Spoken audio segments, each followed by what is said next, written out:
Greetings, Path of the Sacred Clown Shaman class. As always, this is your host of the class, the Clown Prince of Chaos. I apologize for my absence for the last couple of weeks, but I have been fairly busy with real life matters, which you may or may not understand. If you don't, whatever, who gives a shit, honestly. Anyway, the goal today is I will be covering the lessons that I've neglected in the current week's lesson. So, according to my syllabus, we should be on week 5, Significance of Laughter as a Magical Tool, for those of you who are following along. And we'll probably go to about week 10. I'm not sure how far I'm behind, but some of these are smaller lessons, so we should be able to work our way through it. So bear with me, this may be a little bit of a longer video than you're used to, but we're going to fly off the cuff today, because it's what clowns do, alright? Sure. So, as I said, first lesson. Significance of laughter as a magical tool. Laughter is a very, very powerful thing. It can be used to express a lot of different emotions. Sadness, happiness, anger. That's just 3 off the top of my head. That's not really a lot, but even like the sub-emotions and sub-expressions like fear, hatred, mirth, different things like that, you know? So, how does laughter work into the magic of the trickster? Well, laughter can always be used as a banishing tool. Laughter can fill the space around you and make it yours. You can claim an area through laughing. You can change a mood through your laughter. If your laughter makes you more comfortable, and this goes for any sort of type of banishing, as long as you feel more comfortable in the area, as long as you make the area yours, you're more likely going to have a better result when it comes to magic. So, laughter, as it pertains to, at least in my practices, is how I create space for myself. It's also a hell of a lot of fun. It keeps spirits away that I don't need near me. It invites the type of spirits that I'd like to see. It can also be used in real life to scare the living shit out of people. I use it all the time in my haunted house. Laughter is one of my favorite things to do. It really sets people off. People are so afraid of clowns in haunted houses because they're so different than what a normal, like, a zombie is a zombie. It's going to eat your brain. So it's an emotionless beast that's just going to eat you. Werewolves, they're just angry, fanged creatures that can rip the living shit out of you and eat you on a full moon. Vampires, they're mysterious creatures that want to suck your blood. Clowns, on the other hand, who really knows what a clown is thinking?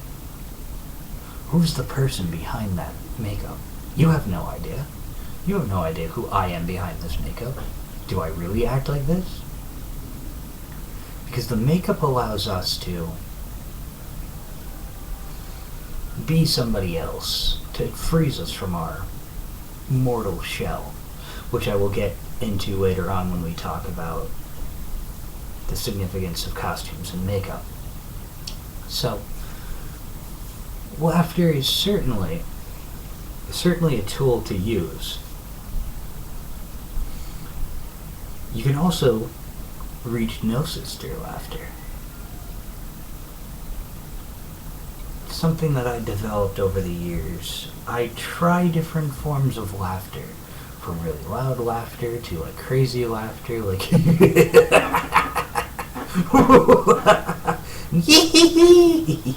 things like that.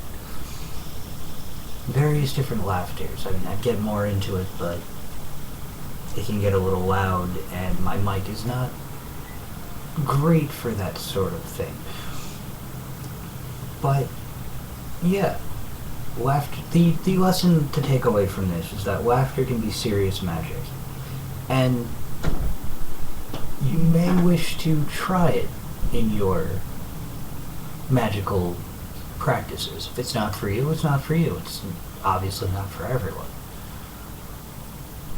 But learning to laugh at even the difficult things in life, magics, death, pain, suffering, seeing the comedy side of all of these things can help give you a new perspective. And the more you understand something, the more control you can exercise over it. And if laughter gives you more control over something, it's likely that other things do not have that same understanding. It's a weapon that you can use to make yourself stronger. So, now we're going to move on to basic overview of trickster magic. Trickster magic, at least from how I use it, it's kind of like a misdirection type of thing. You play with the fears and the emotions of the people around you in order to put forth a lesson. As you remember the story of the coyote from a while back, from a couple lessons ago, that story, the coyote tricked the farmer into giving into his own hubris, his own greed. He made the farmer think that his prize pig was the epitome of his wealth, was his entire wealth, when the farmer really needed to realize that his wealth was not based on one pig, one big fat pig, but all the pigs around him. Trickster magic is sort of like that. It teaches those around you, and even yourself, which is a very important thing. It will also teach yourself not to take things so seriously. It'll teach you a different way of viewing things.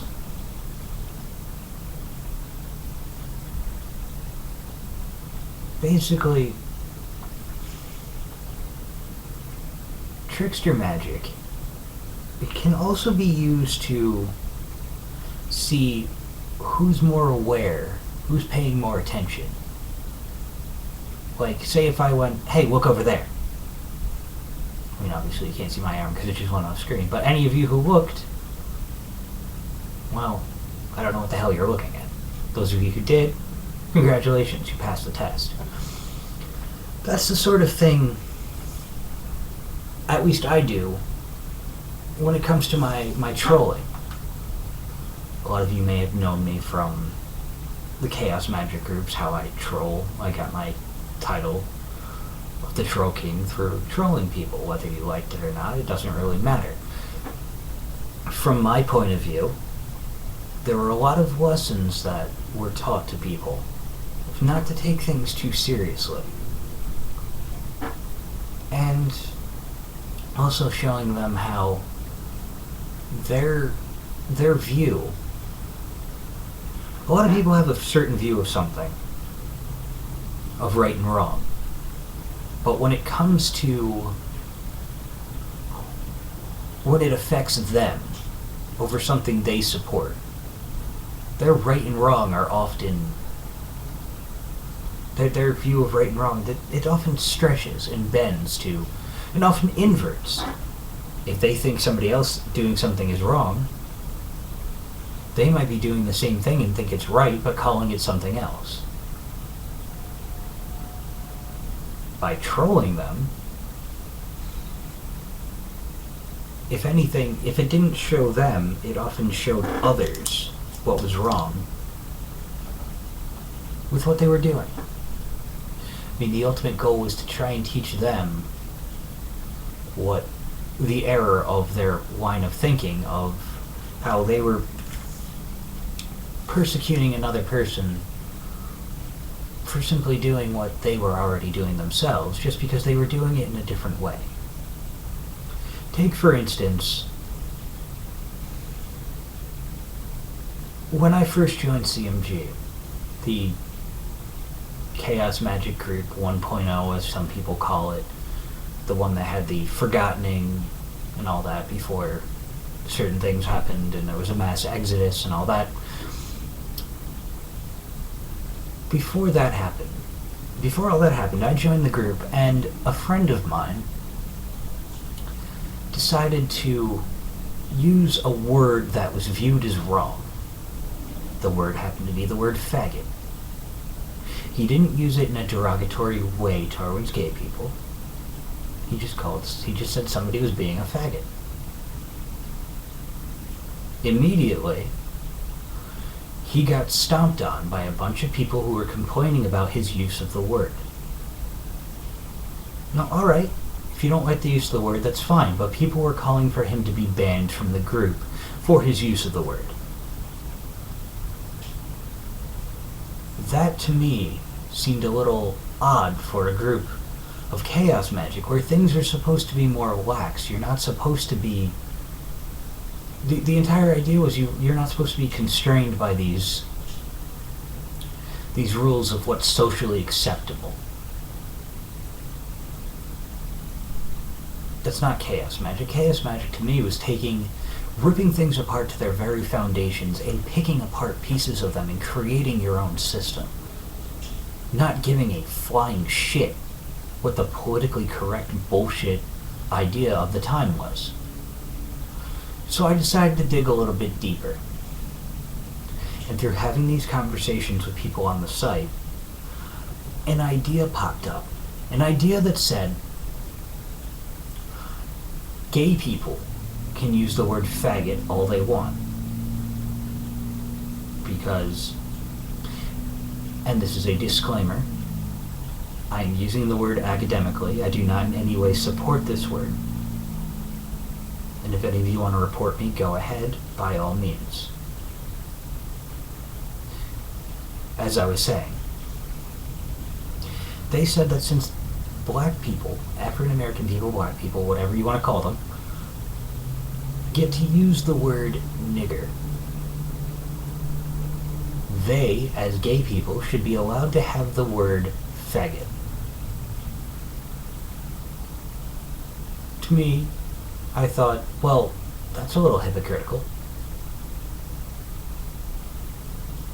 But okay. So I decided to press a little bit more.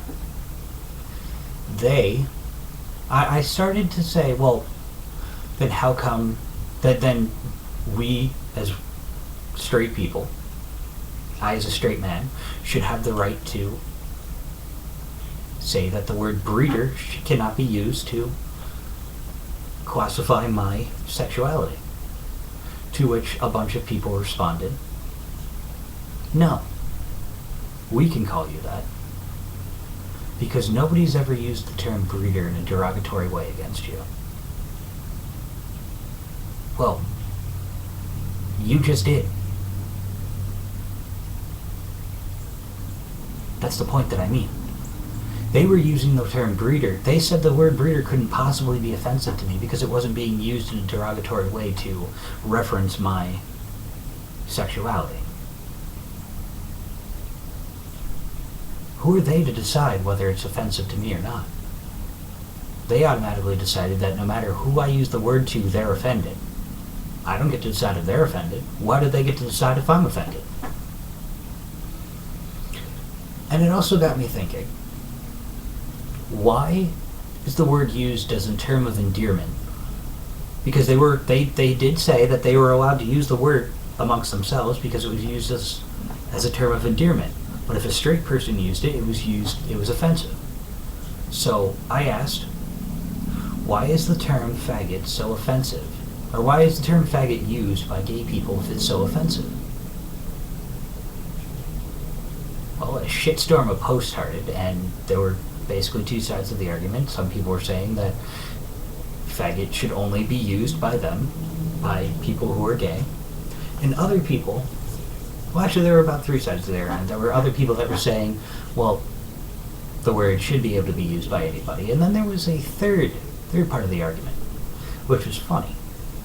A lot of people started jumping in, and they started to say, well, why is everybody getting so offended over a meatball covered in gravy? Turns out that's one of the definitions of the word faggot,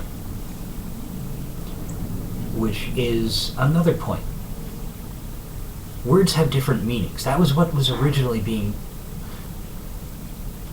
pointed out by my friend. Words have different meanings. What gives you the right to coin that no matter how I use the word, it means what you think it means? That's bullshit. That's the sort of thing that sacred clowns tend to point out. At least I try and point out in my trolling. I point out the hypocrisies and the bigotry in what people do and say. Turns out I ended up getting about a 2-day ban because people started reporting me because I was offensive. I wasn't offensive in any way. I was simply asking a question. Now, did I know that I was running the risk of offending people? Yes. Which brings me to my next point of any of the trolling that you learn in this class, anything that you hear in this class, anything that you take from this class and use elsewhere. If you get banned from places, don't blame me. You should know full well going into any kind of troll, that you're probably going to piss people off. You're probably going to get kicked out of the group. But the point is, 1, to have fun. 2, don't hurt anyone.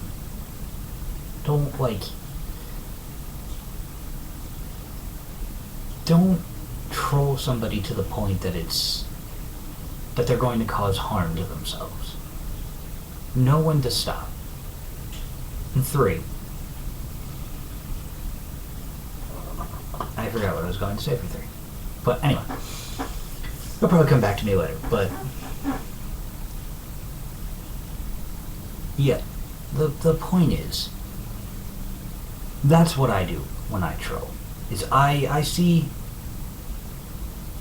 injustices like that, holes in people's logic, and I will poke a finger in that hole. And I'll keep scratching at that hole. And I will keep baiting that person who's arguing with me in order to get them to point out the very flaw in their own logic and show it to them by holding up a mirror and showing them. Does it work? Sometimes. Sometimes it works on the person. Other times they'll just get pissed off and block me. But other people, what I've noticed is other people see it. And other people see through the troll. And that is part of the reason why I do it, is because some people will actually end up seeing through it. And some people enjoy seeing what I do. And it is truly a fun thing to do. Now, this brings me on to the next lesson, the art of trolling. We just talked about it a little bit. Basically, what you want to do when you troll, at least what I do when I troll, is, like I said, I look for arguments that people seem to be very passionate about. Like that use of the word argument. People are very passionate about that. And even if I don't necessarily believe what I'm saying to them, I will use an argument to point out the flaw in their logic. Even if I believe what they're saying, it's hard to resist to troll somebody when you can point out the holes in their logic. Because that pointing out the holes in somebody's logic and using their own argument against them can help us solve problems in our own lives. It's like you can take the trolling of another person and apply it to yourself. Take your view on something. Say you feel strongly about something. Say you feel strongly about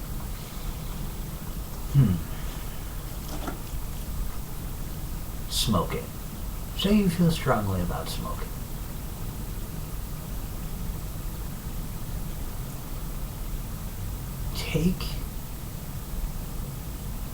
Take a minute and think to yourself, if somebody was really passionate about smoking, how would you point out to them that smoking was bad for their health, kind of thing? If you wanted to break somebody's habit on something, how would you point it out to them?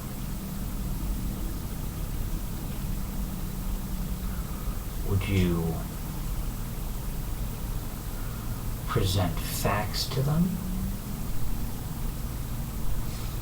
Would you... You know what, maybe smoking's not the best example, because that's more of a personal thing. Let's see. You know what, it's always easy to go, well, let's go political. Let's say you're a Democrat.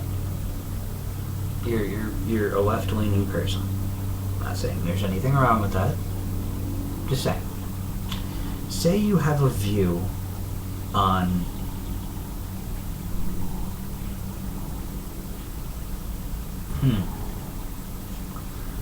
publicly funded college.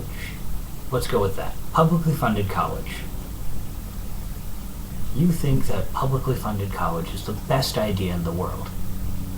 You can't tell you don't want to listen to anybody say anything's wrong with it, nothing. You think it's the best in the world. Well, to troll yourself, you must step away from yourself.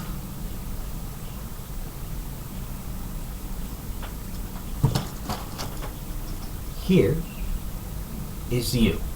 This is your viewpoint. This is your viewpoint of publicly funded college is the greatest thing in the world.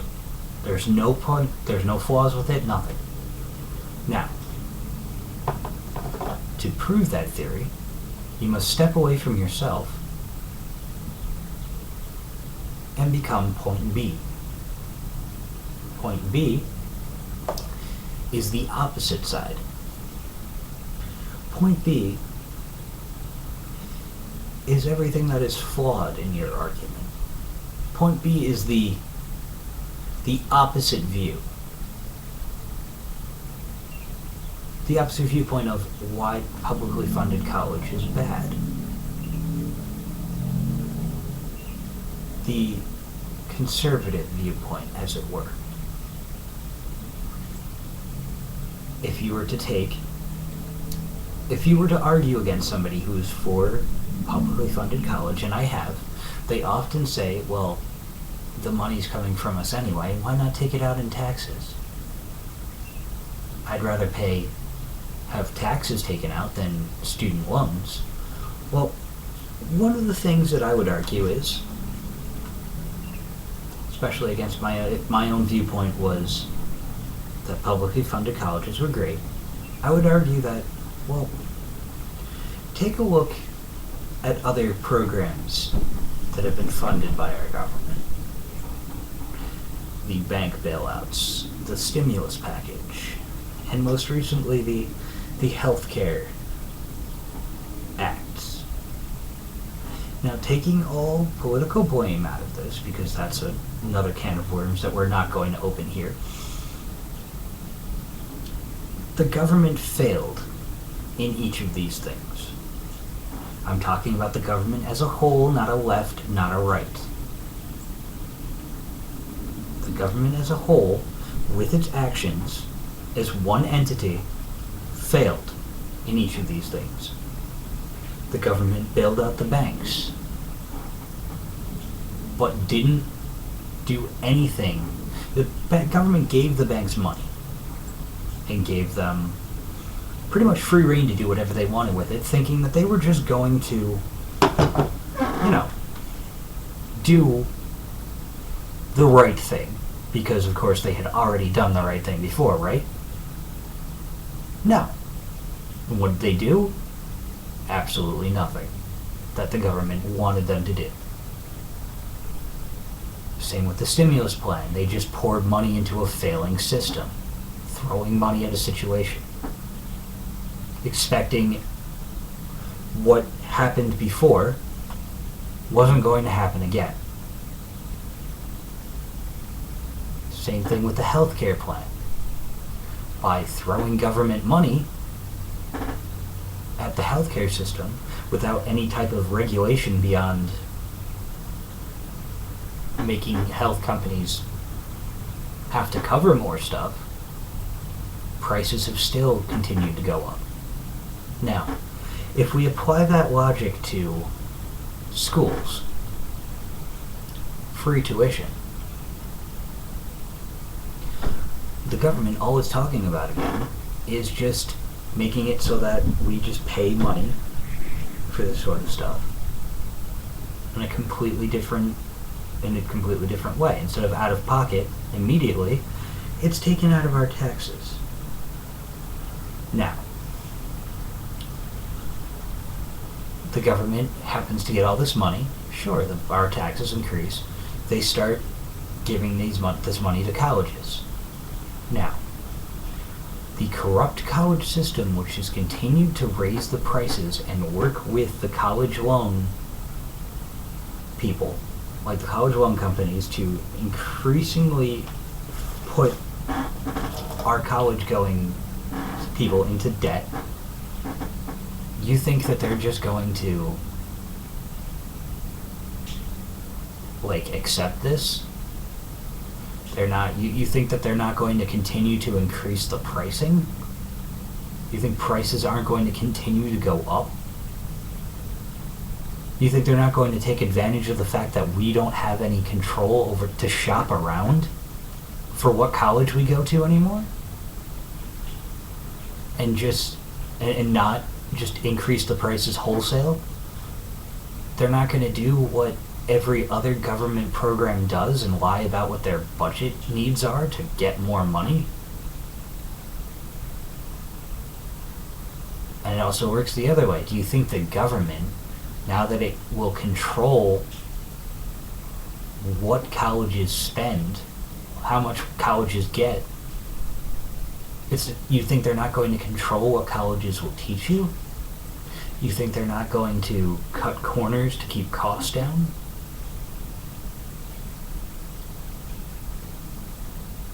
Not that they already do it anyway, but here's the thing. That's an argument that you find against college being free for everyone is a good thing that you wouldn't have thought of by keeping your original viewpoint. By looking at the opposite viewpoint and using it against yourself, you can weigh your own viewpoint and change it depending on what you see. That, my friends, is the secret of trolling. And the secret of trolling yourself.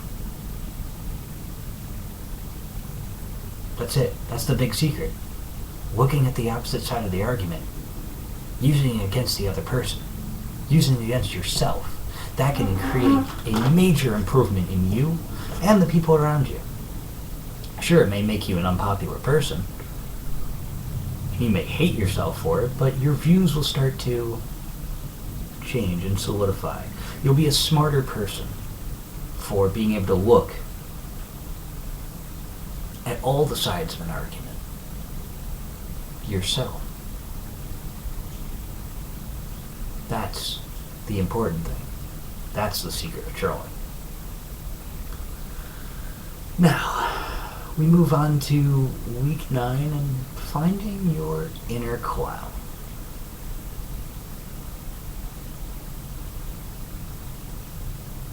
The inner clown, finding the inner clown sort of ties into everything that we've talked about so far.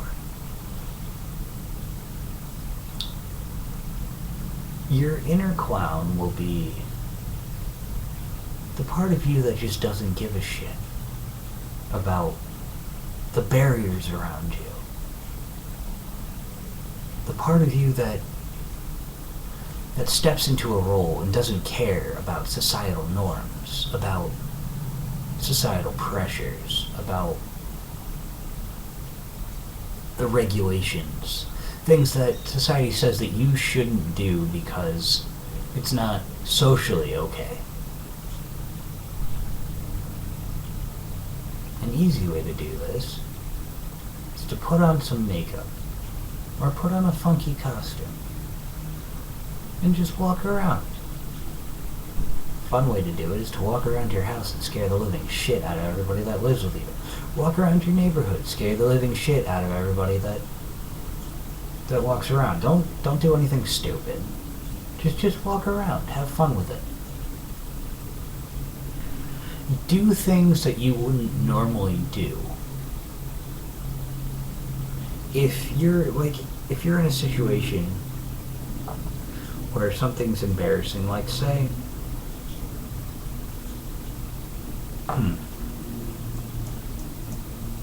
screaming out loud.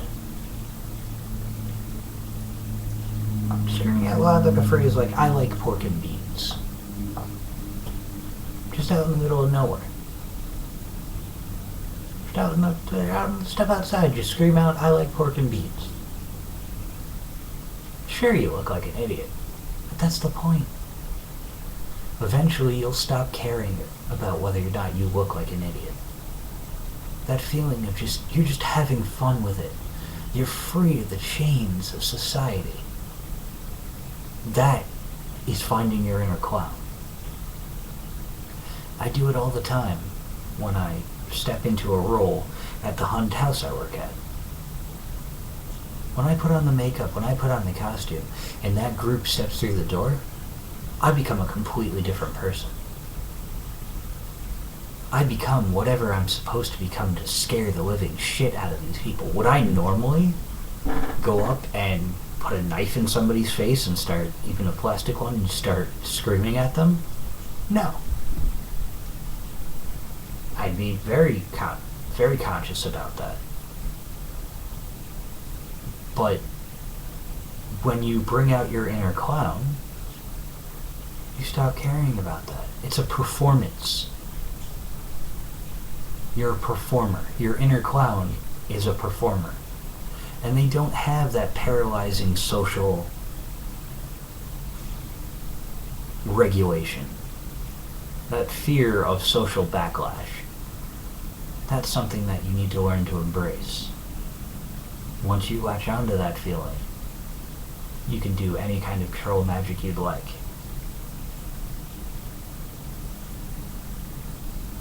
Now, we'll move on to the last lesson, which I just sort of kind of talked about. It's the significance of costumes and makeup. As you can see from the various videos I've put up, I do makeup. Does it look amazing? No, my makeup is complete and total shit. Compared to a lot of the artists that I know, my makeup is terrible. Does that matter to me? On a certain level it does. I mean, I'm somewhat self-conscious of my shitty makeup, but you know what? Fuck it. This makes me happy. It's fun to do this kind of shit. In a little bit, I'll probably walk downstairs and scare the shit out of my father.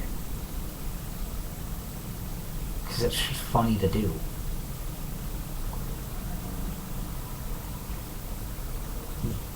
The makeup itself, the costume and makeup are more of a tool. They help you to get into the character you're trying to play. They help you get into your inner clown.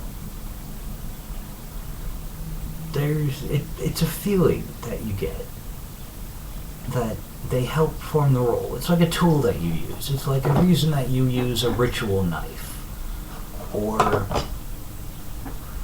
a wand or crystals or anything really. It helps you fit into the role. And when you start to realize that everything that you use, every tool that you use helps to put you into the role that you're trying to play, whether it be the sigils that you use, the candles you burn, turning down the lights, the atmosphere around you. You create this atmosphere of which you can do magic in. And your magic becomes more powerful because you create this belief that you can do magic. That these items make your magic more powerful. That's what a costume and makeup does for a clown. It brings out the inner clown. It takes away that identity. Nobody knows who I am when I put on this makeup. When I go to my haunt, nobody outside of my haunt knows who I am. These random strangers, they don't know. And even people I know. I'm a clown. I take off the makeup, they see me. But when I put on the makeup, what does it matter? I'm already crazy enough to wear makeup. I'm just having fun with it. It creates that mood, that light mood, that atmosphere. That fun. That really fun atmosphere. And that is what magic is all about, creating an atmosphere of which you can do your work in.